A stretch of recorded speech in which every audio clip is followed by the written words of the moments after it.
Welcome to the lecture in Future Studies. And today we look again behind the looking glass. But before we go there, we have from previous two lectures an addition about Plato and Plotinus. It has been left over because there has been quite a lot to talk about formal, compositional, and proportional build-up of images. But Plato and Plotinus and the contradiction between these two classic philosophers really introduces the meaning system of a poetic image, which is so important in our lectures.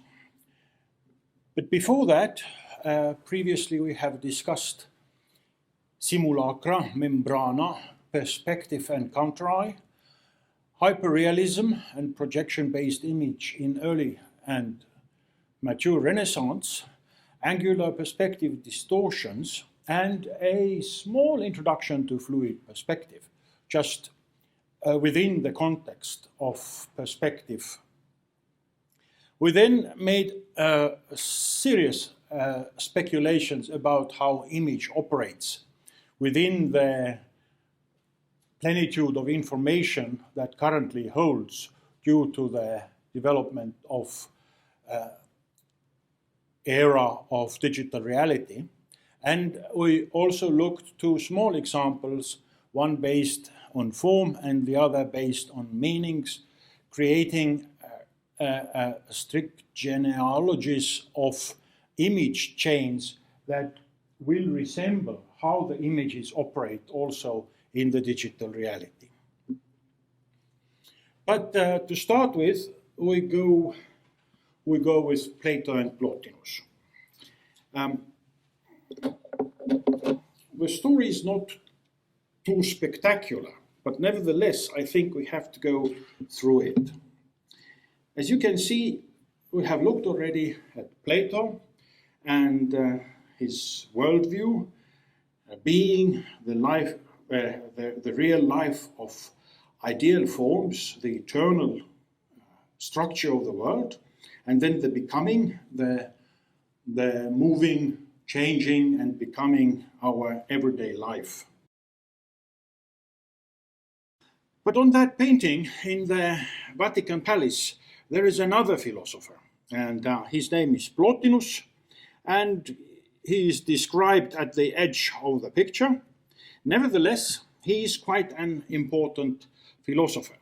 He is Neoplatonist. He is roughly 6, maybe even more 100 years later than Plato himself. He's taking the Neoplatonic world, but instead of the third space that Plato advocates between being and becoming, he takes up poetics, ecstasis of beauty. And we come to that in a minute. So our story will take us through Plato and Plotinus, then to iconodules and iconoclasts, which also is a severe question of what does the image do, or what does the image mean? And then very, very briefly, also about realism and nominalism. Are the meanings real or just nominal abstractions? So we are getting closer to the meaning system, speculative meaning system, that might help us to speculate further what will happen to poetic image in digital reality. So to start with, we need a small introduction. In 11th century, the Gothic architecture becomes firstly developed, firstly emerging in 150 kilometers around Paris. And one of the first places where Gothic architecture takes over is the monastery church of Saint-Denis. And even today, Rue Saint-Denis is still there, and the church of that monastery proudly standing. Within the walls of this monastery, a great philosophical drama, and aesthetic drama really played out. It was there were three. I'm just making a short introduction, not really to spend too much time on it. There were three actors. There were several more, but three main actors. It was Pierre Abelard, or Petrus Abelardus, a famous, extremely talented and popular philosopher in France, in Paris and France at that time. There was Abbot Suger, the abbot of the monastery of Saint-Denis, and then Saint Bernard. Abbot Suger was from very poor family. He was given away to the monastery because they just didn't have enough food to eat. So from very early ages, young Suger was amongst high nobility and future king of France, because Saint-Denis monastery was the studying place of French kings and nobility. So they lived and studied there. And it was also the place where the noble families and kings and queens were buried. So during the revolution, this burial place was torn open, the French Revolution, of course, and later on, the bodies which were found, they were still gathered, and today they have been buried in the crypt of Saint-Denis. So, living and working with high nobility, Abbot Suger became actually a prime minister of France. He was the first to work politically for the future king. At the same time, the other power base in Europe was under the influence of popes. And Saint Bernard,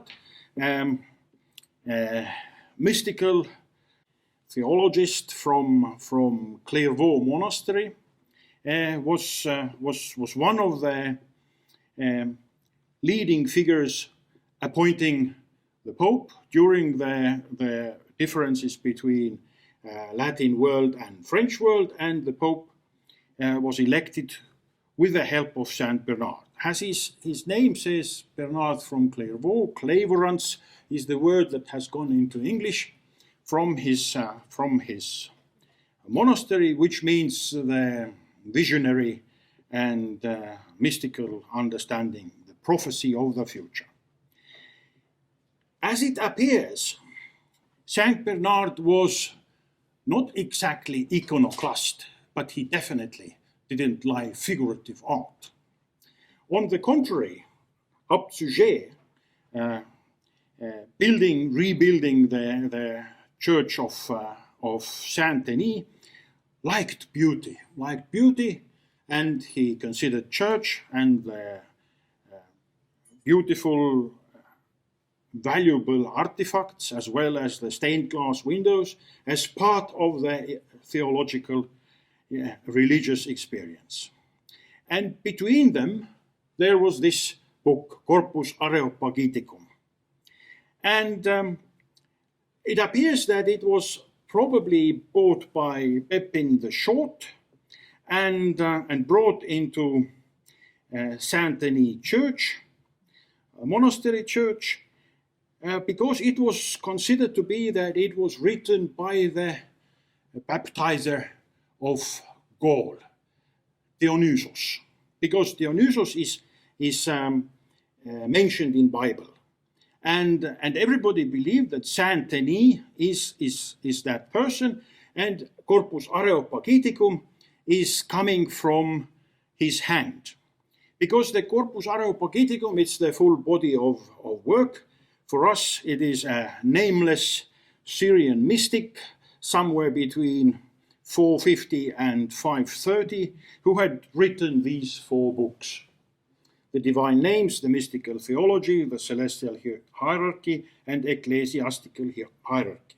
It was known that this Saint-Denis, the baptizer of Gaul, was called Dionysius Areopagite, and he's from Athens. And that's why Saint Denis is so important. So in the Bible, it is mentioned that a charge from Athens, Dionysus, and another woman came to the areas of Frankish Empire, later becoming Frankish Empire, and was an important religious developer in Gaul area. And the name Areopagite comes from the Ares stone that is in front of Acropolis. It used to be the place where charges and the court took its sessions. So on that high top, the charges were standing, and that was the rock of Ares. And out of that, the charges were called Areopagites, Areopagos. So Dionysius Areopagite is the full name of the writer or proposed writer of this 4 Hermetic texts. And it was Pierre Abelard who was sentenced to be in that monastery church because there was trouble in Paris, which we are not going into. So he was there and of course went to the library and started to read Corpus Areopagiticum and said that, come on, this is not Saint Denis from Athens. This is totally different guy. The textual analysis shows all of these things and also the meaning system and whatever he was talking about, which appeared to be high treason because the might of the monastery really was built on this first baptizer of Gaul, Saint Denis. And Abelard was thrown out of the monastery, and it was for Abbot Suger to deal with the process. He did nothing, but instead he read this Corpus Areopagiticum, probably as it is believed in history of philosophy by this Syrian mystic Stephen Bar Sadaili. And his work was already probably quite famous in the 7th century, where popes were referring to it. So we are going from Pseudo-Dionysus because, as everybody now understands, after Abelard, he was not the real baptizer of Gaul. Therefore, it is called Pseudo-Dionysus or Pseudo-Dionysus Areopagite. We take this moment of this understanding of how the beauty was understood and practiced by Abbot Suger, and we go back into the history until Plato and Plotinus. And then we have, in a way, already come back through Saint Clévaux and Pierre Abelard.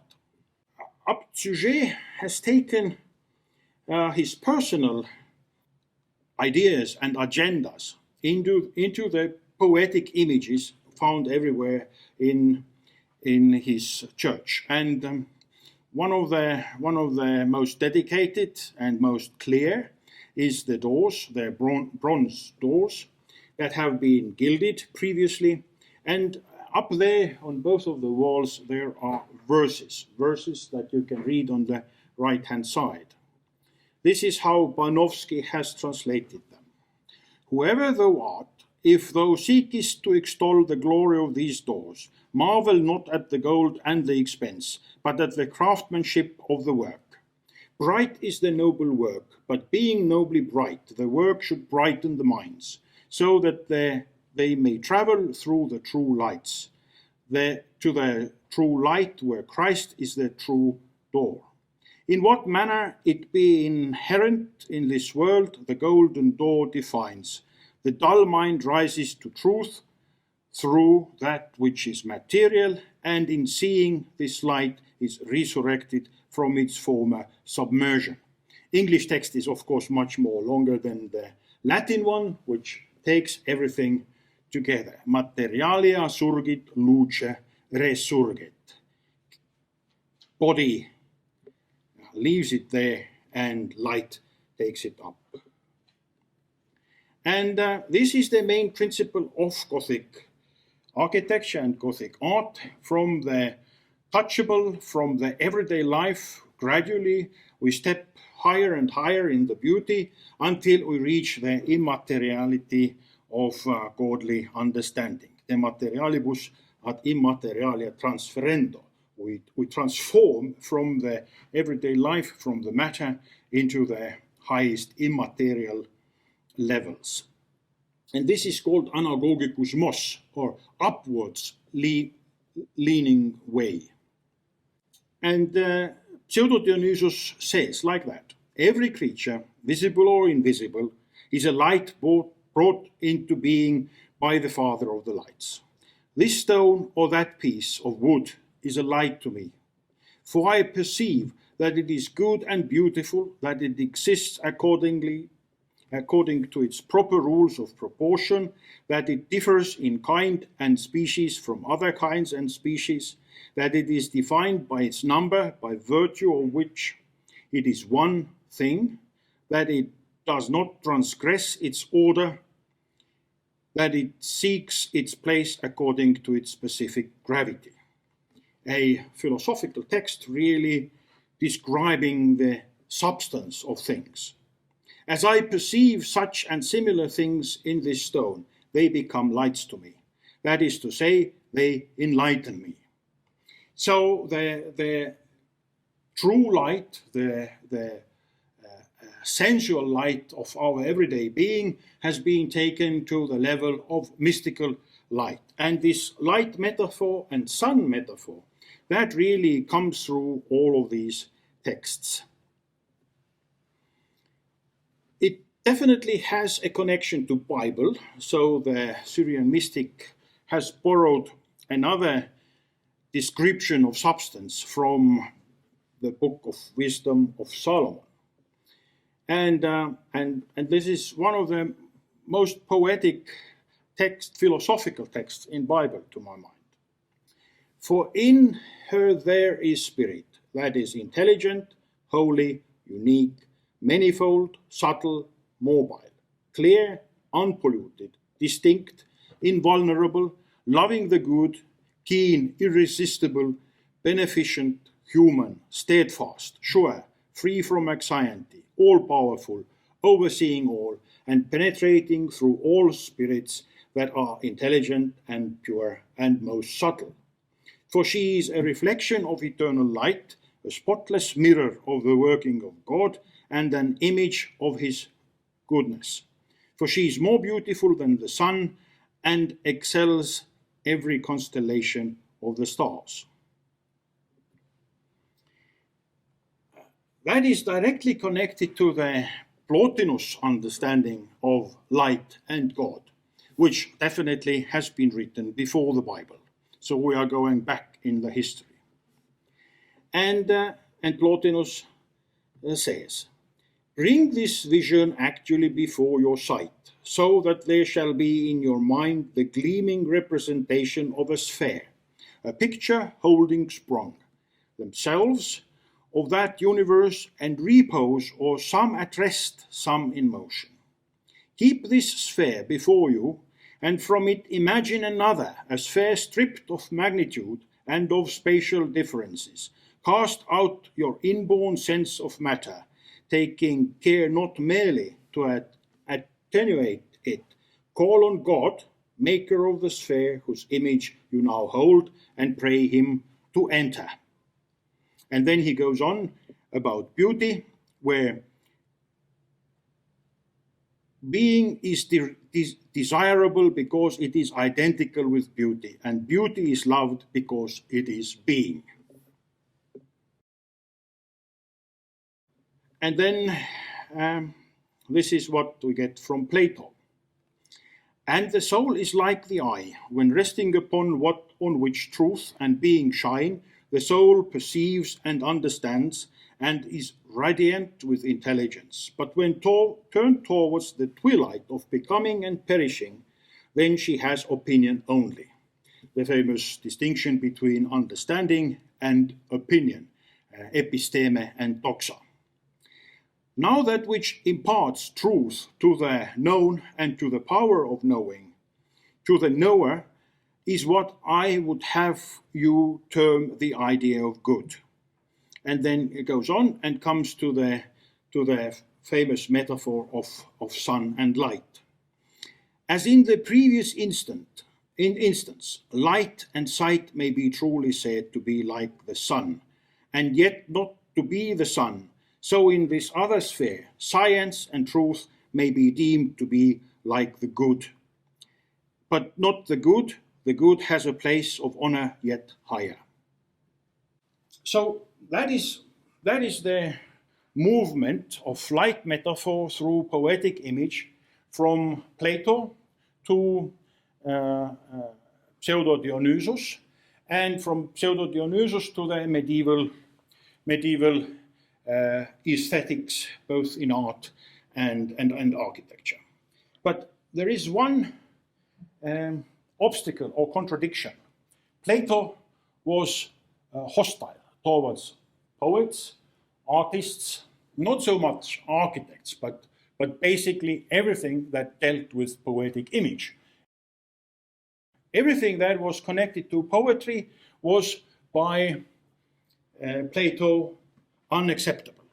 So he's describing that in his book Republic, where he describes, in current liberal understanding, rather a fascist state. And here is some proof how he dislikes arts and what is the realist attitude towards meaning of art and poetics itself. Yes, I replied, that is the tradition. But can you imagine, Glaucon, that if Homer had really been able to educate and improve mankind, if he had possessed knowledge and not been a mere imitator, can you imagine, I say, that he would not have had many followers and had been honored and loved by them? Then must we not infer and that all these poetical individuals, beginning with Homer, are only imitators? They copy images of virtue and the like, but their truth they never reach. The poet is like a painter who, as we have already observed, will make a likeness of a cobbler, though he understand nothing of cobbling. And his picture is good enough for those who know no more than he does, and judge only by colors and figures. In like manner, the poet with his words and phrases may be said to lay on the colors of the several arts, himself understanding their nature only enough to imitate them, and other people who are as ignorant as he is and judge only from his words, imagine that if he speaks of cobbling or of military tactics or of anything else in meter and harmony and rhythm, he speaks very well. Such is the sweet influence which melody and rhythm by nature have. And then he goes on. And most important is, he's looking at in the first part, he's also looking at the perspective, at the projection, which doesn't allow us to see as the things are. And he gets out of that his understanding that the world of becoming is not perfect and even undesirable. And then goes on to finally conclude about the arts. And we are ready to acknowledge that Homer is the greatest of poets and first of tragedy writers, but we must remain firm in our conviction that hymns to the gods and praises of famous men are the only poetry which ought to be admitted into our state. For if you go beyond this and allow the honeyed muse to enter, either in epic or lyric verse, not law and the reason of mankind, which by common consent have ever been deemed best, but pleasure and pain will be the rulers in our state. So the artists are thrown out of that particular future ideal state of Plato. And poets, of course.